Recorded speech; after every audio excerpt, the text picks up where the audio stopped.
तो लगन चार्ट में हम मंगल की महादशा के बारे में लगातार विचार कर रहे हैं। जब भी आपके लगन कुंडली में मंगल विभिन्न भाव में स्थित होगा, और इस वीडियो में चर्चा कर रहे हैं अब दूसरे भाव के लिए। मान लो आपका कोई भी लगन का चार्ट है, लेकिन आपका मंगल आपके चार्ट में दूसरे भाव में स्थित है। देखिए, दूसरे भाव में स्थित मंगल है तो निश्चित तौर पर 7 वर्ष की जो मंगल की महादशा है वो आपके जीवन में काफ़ी सारे बड़े बदलाव ला सकती है और काफ़ी ज़्यादा उथल पुथल भी ला सकती है। यहाँ मंगल स्थित होकर आपकी इच्छा को जगाएगा, आपको तीव्र रूप से आत्मविश्वास देगा, साथ साथ में आपको बहुत ही अच्छी इच्छा शक्ति देगा धन कमाने, बहुत ज़्यादा धनवान होने और एक अच्छी लाइफस्टाइल पाने के लिए। ऐसा मंगल आपकी जो भी समस्याएं आपके जीवन में आ रही हैं, जैसे आपने कोई लोन वगैरह ले रखा है, जैसे आपका कैरियर अच्छा नहीं है, कैरियर में स्टेबिलिटी नहीं है, कैरियर में कहीं ना कहीं आप जो भी कंडीशन सामने आ रही हैं उनका सामना नहीं कर पा रहे, ऐसे में मंगल आपको काफ़ी ज़्यादा प्रतियोगी परीक्षाओं में हेल्प करता है, वो बहुत ज़्यादा प्रतिस्पर्धी बनाता है। साथ साथ में क्योंकि आपके कॉन्फिडेंस को लगातार मंगल बूस्ट करता जाता है, आपको कहीं ना कहीं बहुत अच्छा मोटिवेशन देता जाता है हर बार, तो ऐसा मंगल कैरियर के लिए बेस्ट साबित हो सकता है। लेकिन मेनली क्योंकि ये इनकी जो प्लेसमेंट है चार्ट में वो आपके दूसरे भाव में बन रही है, इसलिए ऐसा मंगल आपको धन के मामलों में, फैमिली से जुड़े मामलों में सबसे ज़्यादा सपोर्ट करता हुआ दिखेगा। लेकिन मंगल यहाँ रिश्तों को लेकर उतना अच्छा साबित नहीं होता कभी कभी, तो फैमिली के साथ बहुत सारे कॉन्फ्लिक्ट्स ला सकता है, विवाद ला सकता है, संपत्ति संबंधी कुछ झगड़े ला सकता है, इवन मैरिड लाइफ को भी थोड़ा डिस्टर्ब अवश्य ही कर सकता है। मंगल यहाँ प्लेस्ड होकर अब वो आपके चार्ट में जिन जिन भावों का प्रतिनिधित्व कर रहे हैं उन भावों से आपको काफ़ी कुछ हासिल करने की क्षमता मिल पाएगी। यहाँ पर मंगल अब किसी अन्य प्लैनेट के साथ यदि बैठा है तो महादशा के दौरान, क्योंकि मंगल अपने साथ बैठे हुए ग्रह पर अपना काफ़ी ज़्यादा स्ट्रॉन्ग प्रभाव डालेगा, तो उस ग्रह को भी मंगल काफ़ी ज़्यादा एक्टिवेट कर देगा, जिससे साथ बैठे प्लैनेट का प्रभाव आपको जरूर देखना होगा। अगर मंगल के साथ कोई शुभ ग्रह बैठा हो, बृहस्पति जैसा ग्रह बैठा हो, इवन बुध जैसा ग्रह बैठा हो, इवन चंद्रमा जैसा ग्रह बैठा हो, तो आपको और भी ज़्यादा बेहतर स्थिति रहेगी। लेकिन मंगल स्वयं कैसा है? मंगल स्वयं क्या सब राशि में बैठा है, क्या अपनी उच्च की स्थिति में बैठा है? जरूर मंगल आपको बहुत ही ज़्यादा हेल्प करेगा इस स्थिति में, बट मंगल अगर अच्छा प्लेस्ड नहीं है, इवन अगर वो वक्री है, तो काफ़ी सारे चैलेंजेस दे सकता है। यहाँ पे अब सबसे ज़्यादा जरूरी है आपको मंगल की एनर्जी को कंट्रोल करना, मंगल की फायर पावर को कहीं ना कहीं अपने नियंत्रण में लाना, और सबसे ज़्यादा जरूरी है आपके व्यवहार के लिए, आपकी वाणी के लिए। इस प्रकार का जो मंगल होगा वो कहीं ना कहीं आपको बहुत ज़्यादा ऊर्जावान दिखाएगा, आपको फैमिली के प्रति बहुत ज़्यादा डोमिनेटिंग दिखाएगा और आपके अन्य लोगों के प्रति भी। ऐसा मंगल डिसीजन लेने और उस डिसीजन पर काफ़ी क्विकली काम करने के लिए आपको प्रेरित करता है। मंगल के इस प्लेसमेंट की वजह से जो भी प्लैनेट आपके चार्ट में मंगल से प्रभावित होंगे, चाहे वो मंगल के साथ कंजक्शन में बैठें, चाहे तो मंगल की दृष्टियों से प्रभावित हो रहे हैं, वो प्लैनेट काफ़ी ज़्यादा एक्टिवेट हो जाएंगे। वैसे तो मंगल के साथ ही यदि कोई प्लैनेट बैठा है दूसरे भाव में तो वो सर्वाधिक रूप से एक्टिवेट होगा। मंगल अपनी जो सबसे पहले दृष्टि हो पंचम घर पे डालेंगे। पंचम घर पे मंगल दृष्टि डालें तो ये क्विकली सोचने समझने, विचार करने, कोई भी प्रकार की प्लानिंग करने के लिए बहुत अच्छा है। साथ ही साथ आपको माइंड से बहुत ज़्यादा सक्रिय बनाएगा, बौद्धिक तौर पे बहुत ज़्यादा सक्षम बनाएगा, और आपका अब जो पंचमेश है अगर वो अच्छी स्थिति में है तो आपको इच्छा शक्ति या जो बोल सकते हैं आपका जो मोटिवेशन है उसको मंगल बढ़ाने का कार्य करेगा। तो कोई भी प्रकार का आपकी लाइफ में समस्या हो, चैलेंज हो, उसको आप आसानी से स्वीकार कर लेंगे और बड़े से बड़ा चैलेंज आपके लिए बहुत ही ज़्यादा कहीं ना कहीं कम साबित होगा।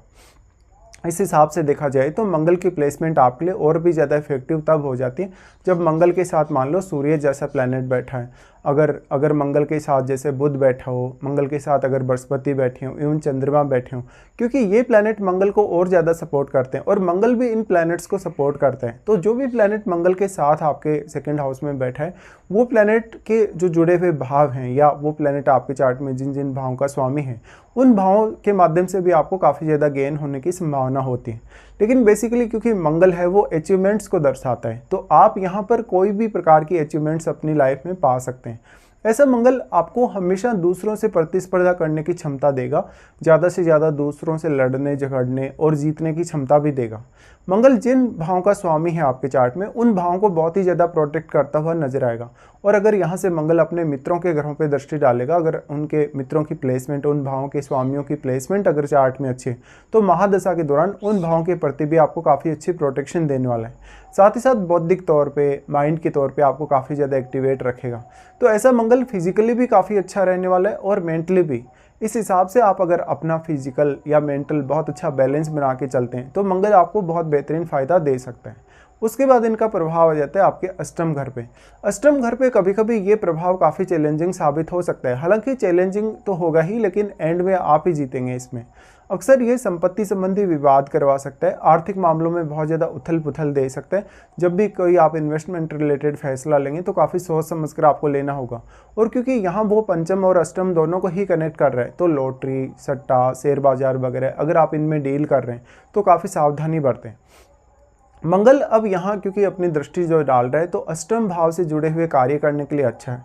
अष्टम भाव से जुड़े हुए ज्ञान को पाने, अष्टम भाव से जुड़े हुए गहन जो रहस्य हैं, गूढ़ जो विद्याएं हैं, उनको समझने के लिए अच्छा है। लेकिन ऐसा मंगल बहुत ज़्यादा धैर्यवान आपको नहीं बनाता। तो जो कुछ भी आप सीखते हैं, समझते हैं या अनुभव करते हैं, वो हमेशा आप किसी ना किसी को बताएंगे अवश्य। तो दूसरों के प्रति आप काफ़ी सपोर्टिव रहेंगे। इस हिसाब से आप अपनी फैमिली को बहुत ही ज़्यादा प्रोटेक्ट करेंगे। इवन अपने इन लॉज के साथ भी आपका जो रिश्ता है भले ही थोड़ा कटु रहे, लेकिन उनको भी आप काफ़ी अच्छे से प्रोटेक्शन दे सकते हैं। अब यहाँ अष्टम भाव में बैठा ग्रह मंगल की दृष्टि की वजह से काफ़ी ज़्यादा एक्टिवेट हो जाएगा, तो वो ग्रह भी आपकी लाइफ में, आपके चार्ट पर अपना प्रभाव अवश्य दिखाएगा। लेकिन मंगल की महादशा आपको कौन से एज पीरियड में आ रही है, इसका बहुत ही बड़ा रोल होने वाला है। नवम घर पे जो मंगल की दृष्टि है वो अपने आप में बहुत ज़्यादा खास है। देखिए, नवम घर क्योंकि आपका भाग्य स्थान है, ऐसा मंगल अपनी दृष्टि डालेगा तो आपके भाग्य को काफ़ी एक्टिवेट करेगा। अब कोई भी ऐसा प्लैनेट आपके नवम भाव में नहीं होना चाहिए जो काफ़ी ज़्यादा स्लो मूविंग है, या कोई ऐसा प्लैनेट जो शुभ हो और यहाँ पर वो वक्री होकर बैठा हो। और नाइन्थ लॉर्ड भी अगर आपके चार्ट में काफ़ी अच्छी स्थिति में है, तो नवम भाव के थ्रू मंगल आपको काफ़ी ज़्यादा टूर या ट्रेवलिंग देता है। इसके साथ साथ आपके ज्ञान को बढ़ाता है, आपकी अंडरस्टैंडिंग को बढ़ाता है, और जीवन के लगभग हर मामले में भाग्य आपका सपोर्ट करता हुआ दिखता है। वास्तव में मंगल की महादशा में आप अपनी फिजिकल हेल्थ और अपनी मेंटल हेल्थ पे तो ध्यान देंगे ही देंगे। लाइफ को एक बहुत ही ज़्यादा प्रतियोगिता की तरह जीने वाले होंगे आप। इस हिसाब से आपके काम करने की प्रवृत्ति, सोचने की प्रवृत्ति, विचार करने की प्रवृत्ति काफ़ी ज़्यादा फास्ट हो जाएगी, और अन्य लोगों से आप प्रतिस्पर्धा हमेशा रखेंगे और आगे निकल जाएंगे।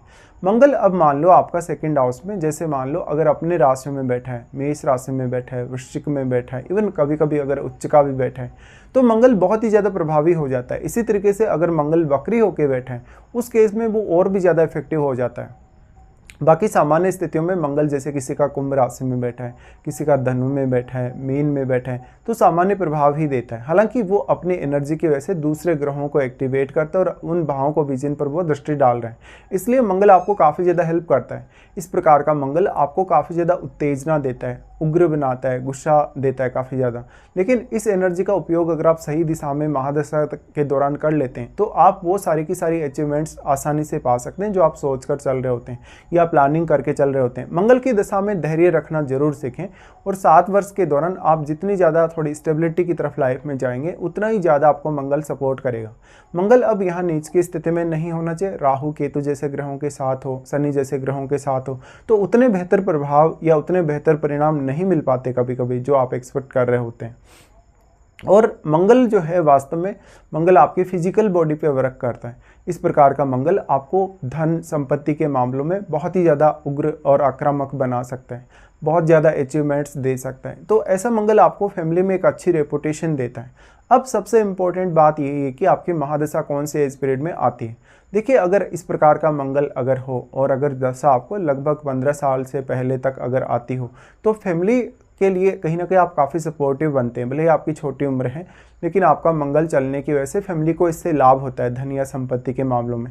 साथ साथ में अगर आपकी मंगल की दशा लगभग 25 की एज या इसके आसपास अगर स्टार्ट होती है, इवन 30 से पहले भी अगर स्टार्ट हो जाती है, तो कैरियर में अचीवमेंट्स पाने के लिए बहुत अच्छा है, भाग्य को एक्टिवेट करने के लिए बहुत अच्छा है। लेकिन वैसे भी मंगल की दशा में आपको भाग्य की उतनी ज़्यादा आवश्यकता तो नहीं पड़ती, क्योंकि मंगल वैसे ही आपको बहुत ज़्यादा ऊर्जावान बनाता है, काफ़ी ज़्यादा मेहनत करने, हार्डवर्क करने में हेल्प करता है। इस हिसाब से मंगल एक अचीवर है जो वास्तव में किसी भी प्रकार से कुछ भी जो भी पाना चाहता है उसके लिए भरसक प्रयास करेगा, कभी भी हारेगा नहीं, कभी भी थकेगा नहीं।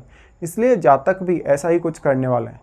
अब यहाँ पे आपकी एज का बहुत बड़ा रोल है। अगर आपको बहुत लेट एज में ऐसी दशा आती है, तो आपको फाइनेंशियली बहुत ज़्यादा स्टेबिलिटी देगी और अच्छा प्रोटेक्शन भी देगी। तो मंगल की महादशा में 7 वर्ष के दौरान आप जितना ज़्यादा अपने आप को प्रोटेक्ट कर पाएंगे, जो भी समस्याएं या जो भी बाधाएं आपके जीवन में आ रही हैं उनके लिए एक अच्छी प्रोटेक्शन ला पाएंगे, उतना ही ज़्यादा आप इस मंगल की दशा को एंजॉय कर सकते हैं। लेकिन मंगल की महादशा जो होगी आपकी लाइफ को बहुत ज़्यादा एक्टिवेट रखेगी, बहुत ज़्यादा एनर्जेटिक रखेगी। अगर इस एनर्जी का सही दिशा में उपयोग कर लिया जाए, अगर थोड़ा सा भी उपयोग सही दिशा में कर लिया जाए, तो आपके लिए कुछ भी पाना, कुछ भी करना काफ़ी आसान होने वाला है। बेसिकली आपकी मेंटलिटी, आपके थॉट प्रोसेस को ऐसा मंगल काफ़ी ज़्यादा प्रभावित करता है। तो इस हिसाब से आपको मंगल की महादशा पर विचार करना चाहिए जब भी आपके चार्ट में मंगल दूसरे घर में स्थित हो।